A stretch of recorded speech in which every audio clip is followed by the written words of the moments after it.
we're looking at special use airspace, and this is also known as special area of operation, so SAO. It's designed airspace for certain aircraft where those who are not a part of the activity cannot or should not enter. Detailed information about the special use airspaces can be found on the National Aeronautical Charting Group, so that's the NACG. That's noted right here. It's for the chart routes and it's information available, but we're going to be going over some general rules that you would want to follow and how you would operate in these areas. So what are those areas?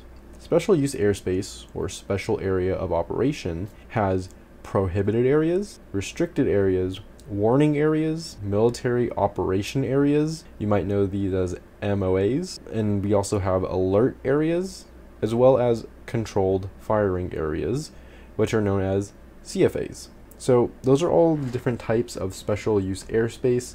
Some are similar and some are different. Let's first look at prohibited areas. So it's shown on the map here. There's a few ways you can identify it, and we're about to go over that, but one of them is it would be encompassed with these little tick marks coming out of a blue circle like this. Prohibited areas are where flight of aircraft is prohibited. These areas are published in the Federal Register, and it's depicted on aeronautical charts as well. The area is charted with a P, and it's followed by a number. That's one way that you can, decipher what it is, as well as the marking around it. Now for restricted areas, these are areas where operations are hazardous to non-participating aircraft.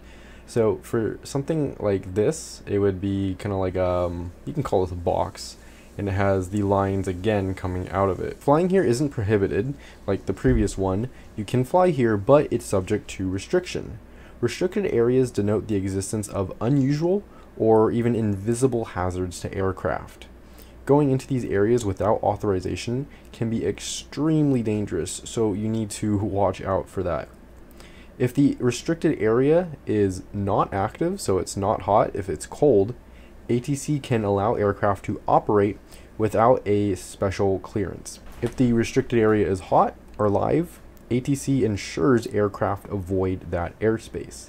And it's depicted on sectional charts with an R followed by a number, so this one would be like R4401. Now we can look at warning areas, and warning areas are similar to restricted areas. However, the government doesn't have sole authority over this airspace. It'll extend 3 nautical miles outward from coasts, and it can contain any hazardous activity to non-participating aircraft. It's designed with a W followed by a number, so this one would be like warning W237B. Next are MOAs or MOAs, military operation areas. If the location is hot, meaning it's active, then IFR traffic, it can still go through if ATC allows. There's no interference. And IFR is instrument flight rules. VFR would be visual flight rules. So if ATC allows them to go through, they can go through, otherwise they'll be rerouted. MOAs are depicted on sectional, VFR, so visual flight rules, and low altitude charts. These are not numbered, unlike the other ones, and like warning areas, on the back of the charts where you can find this information, you can also get the time of operation, altitudes affected, as well as the controlling agency of this area. Here's a bit more information on it down here, as well as down here. So you can look through that, and we'll look at alert areas. So alert areas are depicted on aeronautical charts with an A followed by a number, pretty similar to the earlier ones. They have a letter and then a number.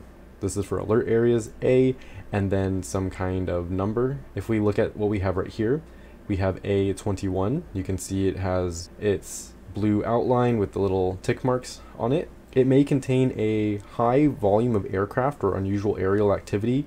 Now, everyone in an alert area would be responsible if a collision happens. There's not really any preference for whichever side. It's an alert area.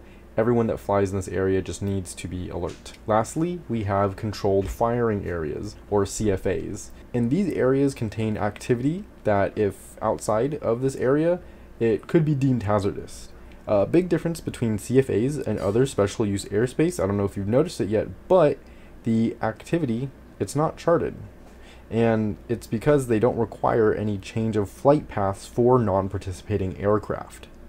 And so this is important because if a non-participating aircraft enters into your area, you need to suspend the activity, the hazardous activity, as to not endanger anyone. So that would be a controlled firing area. And that's pretty much it. We have controlled firing area, alert areas, we have MOAs or military operation areas, warning areas, we have restricted areas, as well as prohibited areas. And these are all special use airspace. Next, in the next video, we're going to look at other airspace areas that we may encounter on the test.